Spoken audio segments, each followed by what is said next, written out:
الله أكبر الله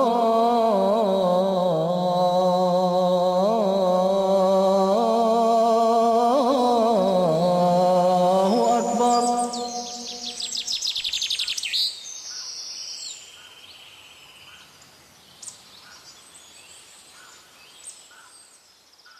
Assalamu alaikum, saludos de paz.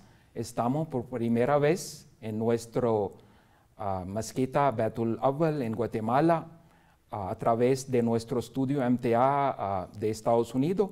Estamos haciendo una serie de programa que se llama Dios es para todos y tengo el placer de tener conmigo hoy, esta noche, dos hermanos, lo cual ambos son de Guatemala y son Ahmadi desde unos cuantos años, alhamdulillah. El primero es señor hermano Daud González. Assalamu alaikum. Y el segundo es señor licenciado Darío Samayoa. Assalamu alaikum. Pues nuestra programación es una serie que se llama Dios es de todo y el propósito de esta programación es educar la población sobre asuntos básicos que confrontan a la religión de Islam. Y primero de todo es el concepto de yihad. Y voy a hacer unas cuantas preguntas y voy a pedir a mis hermanos que contesten. Y así vamos a seguir el programa. Al fin de la programa, vamos a dar la dirección de nuestro página de web y también nuestro teléfono, y así usted si tiene más preguntas, usted pueden ir al website o pueden llamar y pueden preguntar más preguntas si lo tiene. Bueno, hermano David, vamos a preguntar a usted esa pregunta. La situación mundial es que ellos rechazan el concepto planteado por el Islam, que es una religión del paz. Y vemos, ellos dicen que en la historia de Islam, vemos que hay muchas guerras, hay conflictos. Y si vemos en ese sentido, ¿cómo usted contestaría esa pregunta? Definitivamente, doctor Sabe, esta es una pregunta que se está haciendo frecuentemente hoy en día, que el Islam, o al mencionar el nombre Islam, se cree que es guerra y es todo esto que usted está mencionando. Lo que pasa hoy en día en estos países islámicos, o de su mayoría islámica, no es una guerra religiosa. Lo que está sucediendo en estos momentos, en estos países donde su mayoría de habitantes son musulmanes, son guerras geopolíticas que no tienen absolutamente nada que ver con la religión del Islam. Ok. Y entonces, ¿eso quiere decir que ellos no entienden el concepto de Islam o simplemente que como están presentando a los otros musulmanes en una cara definitivamente no agradable, que es por esa razón? ¿Cuál es la razón que usted piensa que es falta de educación o es alguna clase de discriminación contra Islam que están haciendo? ¿Qué piensa usted? Aquí hay muchos factores, pero dos factores importantes podríamos mencionar. Uno, que hay algunos poderes que están provocando estos conflictos geopolíticos, como lo mencionábamos, por conquistar estas tierras, estos países que son ricos en petróleo. Este es uno de los factores que está afectando o que por esas razones se están dando este tipo de guerras. De lo que usted me comenta, definitivamente cualquier persona que hace una guerra, cualquier persona que crea conflictos sobre la tierra, no está pegado a ninguna religión, y en este caso no estaría pegado a la religión del Islam, que claramente invita a la paz. Okay. La segunda pregunta es para mi hermano Darío. Licenciado Darío, es una pregunta que ellos sacan de ese versículo, según ellos, que el Sagrado Corán dice que nosotros musulmanes tenemos el orden de matar cualquier persona. Y ellos sacan la evidencia a través de un versículo del Sagrado Corán, lo cual pues yo le voy a pedir que usted por favor nos lee eso. Es capítulo 9, versículo 5. Y ahí ellos dicen que pues, hay órdenes dadas a los musulmanes que pueden matar a los otros. ¿Usted quiere contestar eso brevemente y así que el punto se quede claro? Y si hay un poquito de espacio, pues yo pido la opinión de David. Bien, Bismillahirrahmanirrahim, en el nombre de Dios, el clemente, el misericordioso. El Sagrado Corán dice: y cuando hayan transcurrido los meses sagrados, matad a los idólatras donde quiera que los encontréis, tomadlos como prisioneros, sitiadlos, permaneced a su espera y emboscadlos y en cualquier lugar. Pero si se arrepienten, cumplen la oración y pagan el zakat, dejadles que sigan libremente su camino. Entonces, ¿cómo usted entonces contestaría? Porque después de ese versículo que usted leyó, ¿cómo lo va a contestar? Sí, primero hay que hacer notar que las guerras, o la guerra que se da en este caso, es una guerra netamente defensiva.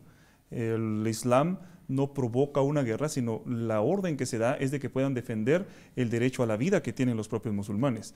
Nunca se habla de una agresión y se malinterpreta este tipo de escrituras porque se lee únicamente una parte. No se conoce el contexto histórico de lo que ha pasado, ni se conoce además el contenido total del Corán.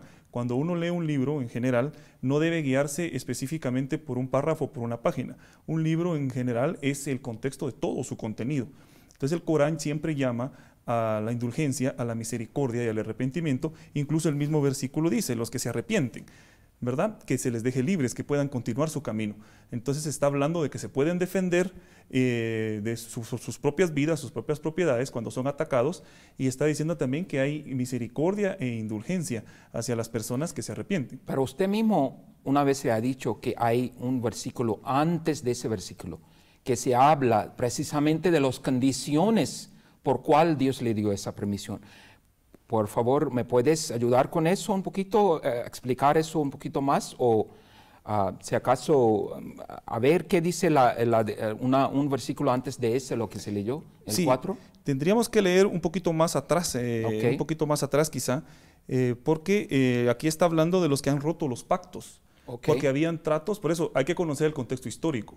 Habían tratos que se habían hecho, pactos que habían realizado entre los musulmanes y los no musulmanes, pero hubieron musulmanes que faltaron a estos tratos. ¿Musulmanes Perdón, lo siento. Habían idólatras o no creyentes que habían roto estos tratos y que agredían a los musulmanes y actuaban en contra de los pactos que habían hecho. Entonces está hablando de que había una defensa en contra de las personas que habían roto este tipo de... Sí, pero David, si vemos eso, porque vemos la historia islámica, por ejemplo, 13 años primero donde en Meca, el profeta Muhammad pasó una persecución severa, una agresión contra población musulmana bien severa.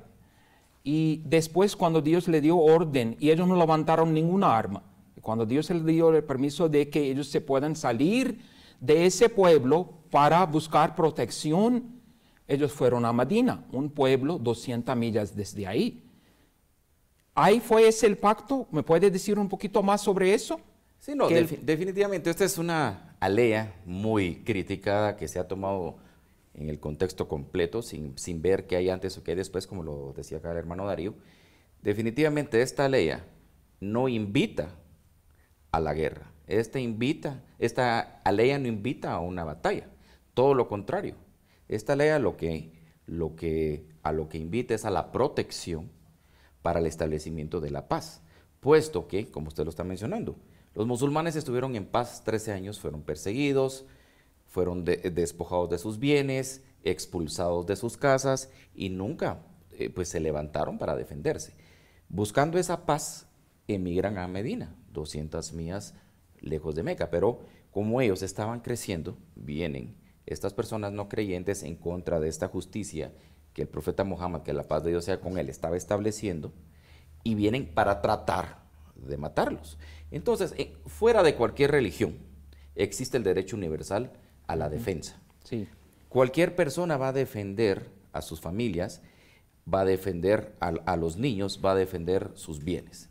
Entonces, acá esta instrucción de Dios no es al combate, es una instrucción de Dios a la defensa y a la protección Ok. de los niños, de los ancianos, Entonces, de ese las pacto que mujeres. ellos están hablando de un versículo anterior que el hermano se leyó, ¿era un pacto que el profeta Muhammad le hizo con ellos, con esos? Ese es otro punto muy importante, porque el Corán aquí nos está dando una instrucción: maten a cualquier persona. Eso no es así.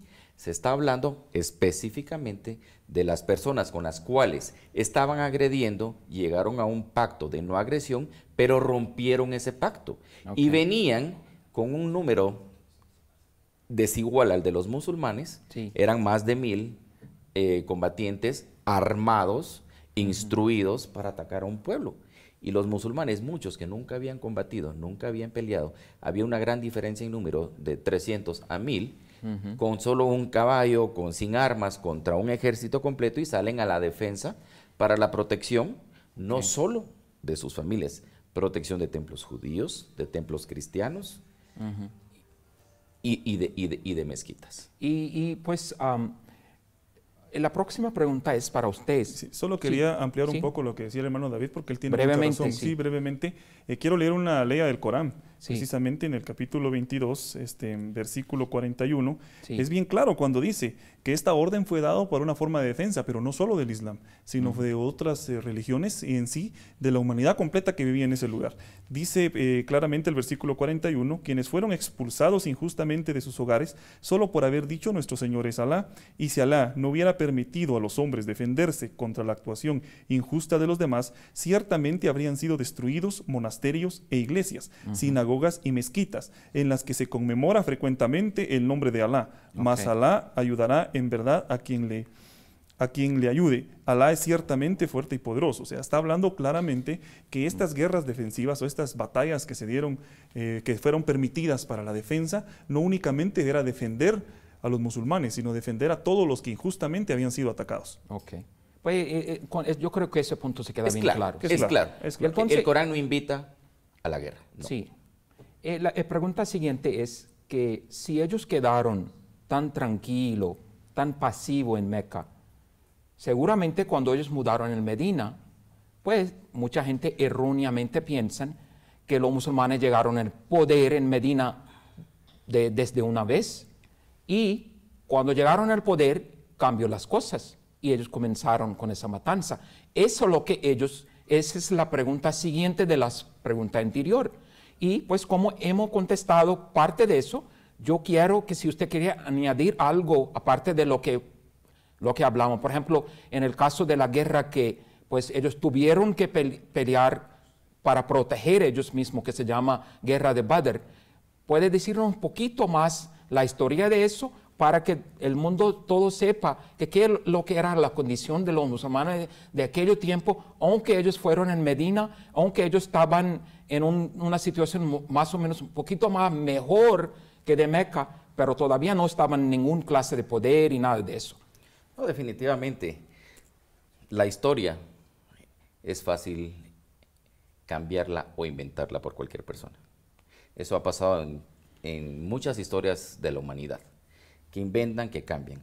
Entonces, definitivamente hay una campaña fuerte por manchar el nombre del Islam por personas que lamentablemente no tienen ese conocimiento histórico, no tienen ese conocimiento amplio de lo que es la religión del Islam y su verdadera historia. Y a veces caen en el efecto dominó de repetir solo lo que escuchan, Okay. ¿verdad? Entonces, este es uno de esos casos. Sí, que los musulmanes combatieron, que los musulmanes son guerreros, que conquistan con guerra. Cuando el profeta Muhammad, que la paz de Dios sea con él, emigró de Meca hacia Medina, iba solamente con un compañero. Fueron perseguidos desde el inicio de su escape de Meca, porque lo querían asesinar. Pero con la protección divina él logró escapar.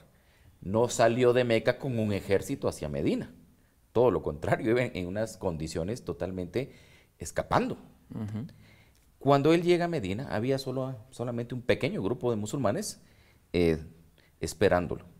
Y en Medina vivían judíos y vivían personas de otras religiones. No significa que vino el profeta Muhammad, que la paz de Dios sea con él, con un ejército y tomó Medina. Eso no fue así.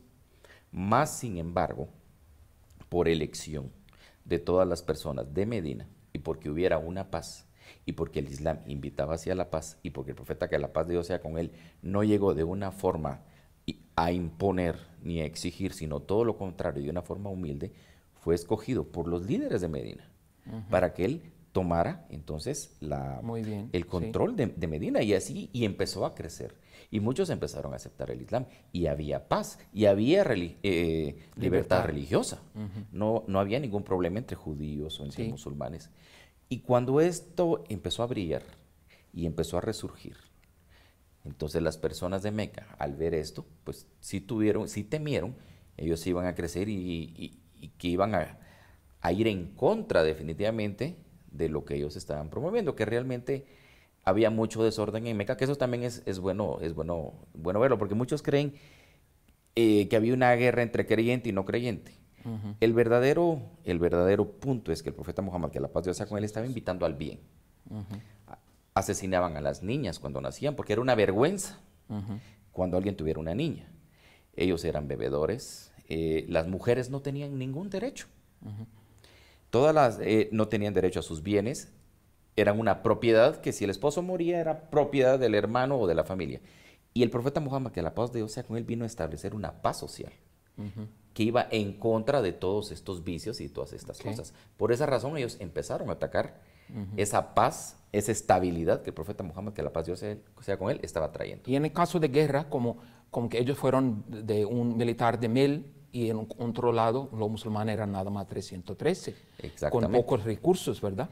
Y entonces eso no era ningún poder. Eso no fue una defensa legítima y para protección, como ya lo dijimos anteriormente, de los niños, de las mujeres, de los ancianos y de los templos religiosos de otras religiones también. Ok, pues vamos para el próximo. Pues que después ahí viene otra pregunta, y eso es de la misma serie, de misma pregunta que lo que estamos contestando. Ellos dicen, bueno, si fue así que ustedes dicen que la religión islámica era lleno de paz y el profeta Muhammad con su propio ejemplo mostró una religión perfecta, lleno de armonía, hermandad y todo, paz. Pero ellos dicen que después los musulmanes cogieron muchas tierras en nombre de expansión del Islam. ¿Cómo tú piensas que ocurrió realmente en este caso? ¿Qué realmente pasó? Porque después del profeta Muhammad, la paz sea con él, vinieron 4 sucesores, lo cual que se llaman califas. Y ellos, pues el tiempo de ellos quedó más o menos 30 años.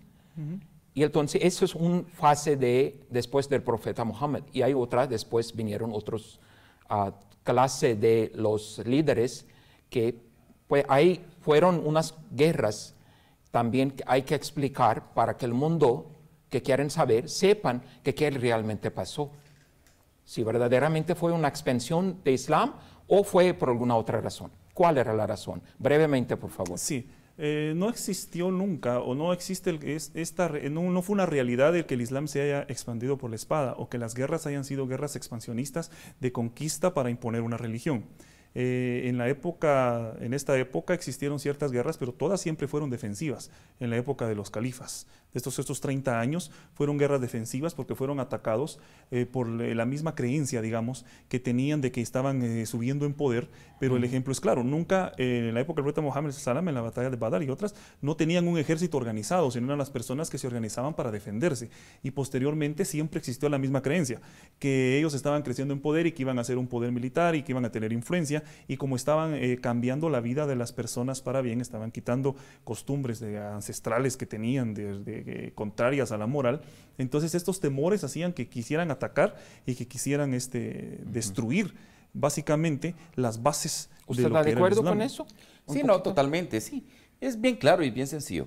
Desde la época del profeta Muhammad, que la pasa con él, y luego con sus 4 califas, y posteriormente, hubieron muchos emisarios que partieron a muchos pueblos para llevar el mensaje del Islam, para invitar a las personas. ¿Cuáles fueron estos países cercanos? Para por lo menos decir de cuál territorio estamos hablando, de qué, Siria. Estamos hablando de Siria, lo que comprende hoy Irán, Yemen, todos estos sectores.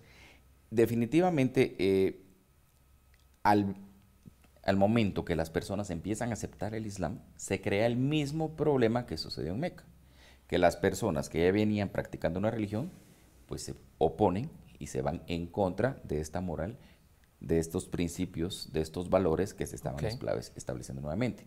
Y se inician de nuevamente los ataques. Vienen los musulmanes y tienen que defenderse sobre estos ataques, pero lo que hubo fue una expansión del mensaje del Islam. Los musulmanes estaban trayendo conocimiento, los musulmanes estaban trayendo moral. O sea, base de ejemplo de noble profeta Muhammad, lo que ellos aprendieron de propio ejemplo del profeta Muhammad, ¿verdad? Totalmente, sí. Siguiendo el ejemplo del profeta Muhammad, que la paz de Dios sea con él, llevando un mensaje de paz. Sí. Y las personas, al ver este grupo de musulmanes que andaban limpios, que hacían sus plegarias, que eran buenas personas, querían estar en este grupo, querían ser como ellos. Y esto fue lo que provocó siempre el rechazo de algunos grupos y lo que se... Entonces, brevemente, ¿qué pasó después con los otros? Después vinieron otros líderes, después que los Khilafat verdadero, justa, se acabó, después de 4 califas. ¿Qué es lo que pasó con los otros líderes Pongamos musulmanes? solamente en brevemente, claro, pongamos en claro algo. El Islam jamás tuvo una expansión a través de la espada. Esto es totalmente falso. ¿Hubieron defensas? Sí. Pero el Islam se expandió a través del conocimiento. Esto no hay ninguna duda. Definitivamente hay algunos grupos que se aprovechan siempre. Esto ha pasado en todas las religiones. Aislados a la verdadera enseñanza, aislados a la esencia del Islam, actuando por sus propias pasiones de conquista, sí hubieron grupos que fueron conquistando, fueron haciendo tal vez atrocidades, pero eso no es parte de la historia islámica. Eso hay que entenderlo. Sí se dieron casos, pero en sí, el Islam nunca tuvo una expansión a través de la espada. Eso es totalmente falso. Sí. Solo quiero hacer una pequeña bien breve. Sí. Antropológicamente, el hombre, en su historia, a través de 10.000 años de historia que está más o menos registrada, ha vivido en guerras. O sea, no se trata de que el Islam o que los musulmanes provoquen guerras, se trata que la humanidad misma provoca guerras. Nosotros mismos en Guatemala tuvimos una guerra durante 30 años y si vemos la historia de nuestro país, en 150 años ha tenido varias guerras y todo el mundo, o sea, es una conducta humana el realizar guerras. Vemos en el antiguo Egipto, Roma, que fue un imperio que se creó a base de las guerras. Vemos también los imperios del norte. Y podemos citar miles de ejemplos y la mayoría de estos ejemplos no tienen que ver con religión o no tienen que ver con... Perfecto. Nos queda un poquito de tiempo, me dicen los productores, y vamos a hacer la pregunta rápida, y eso es para usted, señor licenciado, porque es un abogado y me puede contestar más bien. Vinieron esos asuntos de cartoon de profeta Muhammad, insultando al profeta Muhammad, y ellos dicen que eso es base de freedom of expression, lo que se llama libertad de expresión.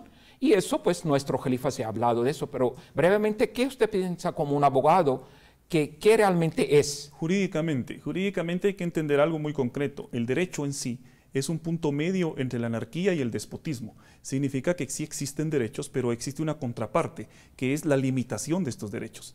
En ese orden de ideas existe la libertad de expresión, yo puedo expresarme libremente, no puedo tener límites a mi expresión, pero los límites que establece el mismo derecho internacional, el derecho de la libertad o de los derechos humanos, es que yo no puedo en mi expresión ofender a otra persona, porque entonces cruzo una línea de lo que es el derecho, de lo que está reglamentado y paso a la anarquía. En el momento de que las personas se expresan y atacan con su expresión a una persona o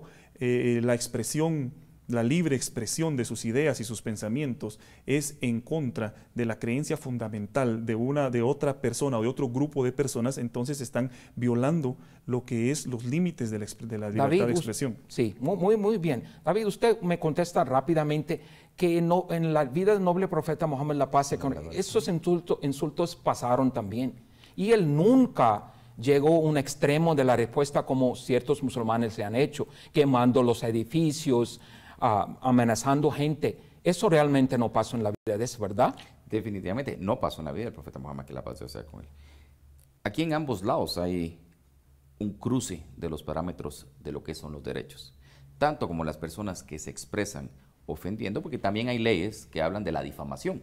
Si usted miente, puede ser acusado por mentir. Igual un diario que publique algo que no es cierto, usted lo puede demandar. Pero en este caso, el profeta Muhammad, que la paz de Dios sea con él, no está para hacer una demanda y decir eso es una mentira. Por eso los musulmanes tenemos que salir a la defensa, pero de una forma que tampoco se crucen los límites del respeto y que no se crucen los límites de la agresión hacia los demás, como en este caso de quemar edificios o cosas así. Eso es totalmente en contra del Y Islam. no Eso es es- también que nuestra respuesta debe estar como fuimos atacados, por ejemplo. Si ellos atacaron con lápiz, pues hay que contestar Sí.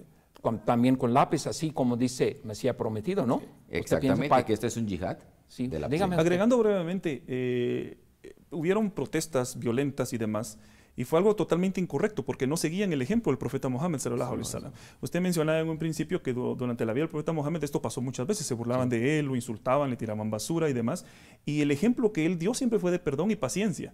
Lo que él hacía era tener paciencia y hacer plegarias a Allah subhanahu wa ta'ala, a Dios, para que le ayudara y le diera el soporte. Y los musulmanes que actuaron en forma violenta no están siguiendo el ejemplo del profeta Mohammed sallallahu alaihi wasallam. Pero a la misma vez no es bueno provocar gente, ¿verdad? Como usted dijo primera vez que, perdóname, que el hecho que hay libertad de expresión no quiere decir que usted comienza a insultar papás o familia de otro, porque pues ahí viene, puede ser que eso salga mal, ¿verdad? En ese sentido, por favor, nos explica un poquito más sobre eso, porque hay muchos gente de medio que preguntan y repetidamente preguntan, vuelven y preguntan, y hay que decir eso claramente, realmente, cuál debe ser la respuesta de un musulmán verdadero a respuesta de eso. Aquí hay dos contrapartes, el que habla y el que responde. Tanto para los medios que tienen todo el derecho a expresar, y no solo los medios, cualquier persona, pero sin cruzar los límites del respeto. Y cuando los medios van a publicar una noticia, tienen que estar seguros y convencidos que la noticia es así. No pueden decir este señor es un bandido si aún no tienen las pruebas, porque pueden ser demandados. En este caso, esta es una difamación al profeta Muhammad, que la paz de Dios sea con él. Eso fue una ofensa total. Se violaron los derechos de una persona, Ajá, sí. en este caso los derechos del profeta Muhammad, que la paz de Dios sea con él, porque se le ofendió de una forma injusta. Entonces, definitivamente, esto fue una agresión. Y puede decir que cuál fue la respuesta de nuestra comunidad realmente cuando pasó eso, para decir cómo respondíamos nosotros y cómo respondieron otra gente, brevemente. Nuestro querido califa, desde Londres, pues se pronunció, lo dijo en discursos, lo publicaron, y dio puntos específicos de por qué los medios deberían de abstenerse de publicar este tipo de ofensas. Okay. Porque si el derecho de expresión existe, pero no existe el derecho de ofender a una religión completa, de ofender a millones de personas, que en este caso esto fue lo que hicieron, hirieron los sentimientos de millones de personas. Y que también nuestra respuesta fue de la misma forma, por escrito, ante los mismos medios de comunicación.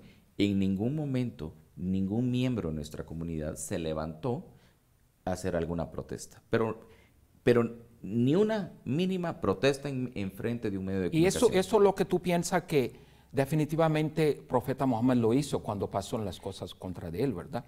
Más o menos en la misma manera, ¿no? Nuestro Fue la misma califa, Okay. sí, se pronunció de la forma correcta, siguiendo el ejemplo del profeta Muhammad, que la paz de Dios sea con él, con paciencia, con sabiduría y con coherencia ante este ataque. Pues yo creo que ese punto se quedó bien claro. Y ahora, pues yo creo que el tiempo se fue y quedó con última pregunta, lo cual vamos a hacer la primera, y eso será cuál es el yihad, cuál tipo de yihad hay, y eso vamos a hablar en la próxima programación. Muchas gracias, hermanos. Gracias. Muchas gracias, y gracias a otras personas que nos están oyendo por su atención, y por favor que vean en la próxima programa acerca de temas en el futuro que vamos a discutir. Muchas gracias. Buenas noches. Salam. Assalamu alaikum. Toda alabanza pertenece solo a Alá, Señor de los mundos, el clemente, el misericordioso, dueño del día del juicio. Todo lo que hay en los cielos y en la tierra